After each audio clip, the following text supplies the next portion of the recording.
ოზურგეთის სახელმწიფო დრამატულ თეატრში ნოდარ დუმბაძის სახელობის საერთაშორისო თეატრალური ფესტივალი საზეიმოდ დაიხურა. მანამდე მცირე სცენა მოზარდ მაყურებელთა და ოზურგეთის სახელმწიფო დრამატული თეატრების ერთობლივ სპექტაკლს დაეთმო. ფესტივალმა საიუბილეო წელს ქართული და უცხოური თეატრების 21 სპექტაკლს უმასპინძლა. შორენა კოპალეიშვილი გიამბობთ.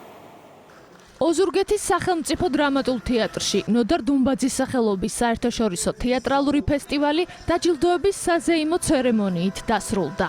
5 ივლისიდან საფესტივალო აფიშა 6 უცხოური და ქართული თეატრის 15 წარმოდგენას დაეთმო. რიგით მეხუთე ფესტივალის საერთაშორისო ჟიურიმ გამარჯვებულები მასპინძელი თეატრის სცენაზე გამოავლინა. მადლობა მინდა გადაუხადო მთლიან ოზურგეთის თეატრის ჟიურის წევრებს, ჩემს ხელმძღვანელს, ჯგუფისა და რეჟისორს ბატონ დიმიტრი ღვთისიაშვილს და მთლიან სპექტაკლის შემოქმედებით დას.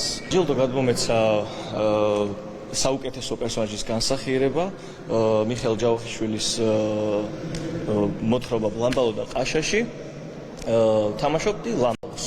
ესე ჩვენი საიუბილეო 10 წელი მეხუთე საერთაშორისო ფესტივალი ნოდარ დუმბაძის სახელობის. დღეს უკვე მივცემ თავისუფლებას თქვა ნოდარ დუმბაძის ფესტივალი უკვდავია. არ ვიქნები მე, არ იქნება ჩემი თაობა, მაგრამ ეს ფესტივალი აუცილებლად გაგრძელდება ერთი კუთხე სხვასთან ერთად, რომ ქართული მწერლობა გასცენიურდეს და ქართული მწერლობის პოპულარიზაცია მოხდეს. დაჯილდოების ცერემონიამდე მცირე სცენაზე თბილისის მოზარდ მაყურებელთა თეატრისა და ოზურგეთის სახელმწიფო დრამატული თეატრის ერთობლივი სპექტაკლი გათამაშდა.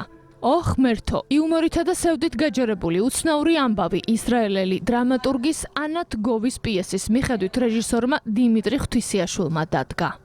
ჩვენ სრულიად ახალი ვერსია შევთავაზეთ მაყურებელს. მე მგონი ეს სპექტაკლი არის დიდ სიყვარულზე, დიდ რწმენაზე, იმ ურთიერთობებზე, რომელიც გვაკლია და ღმერთისკენ მობრუნებაზე. თითოეულ მაყურებელს მადლობას ვეთქვი თქვენი ეთერით, ფესტივალს დიდი მადლობა, ოზურგეთს დიდი მადლობა და ყველა იმ ადამიანს, ვინც ესეთ არაჩვეულებრივ ფესტივალს ემსახურება. ნოდარ დუმბაძის სახელობის საერთაშორისო თეატრალურმა ფესტივალმა გამარჯვებულები 12 ნომინაციაში დაასახელა.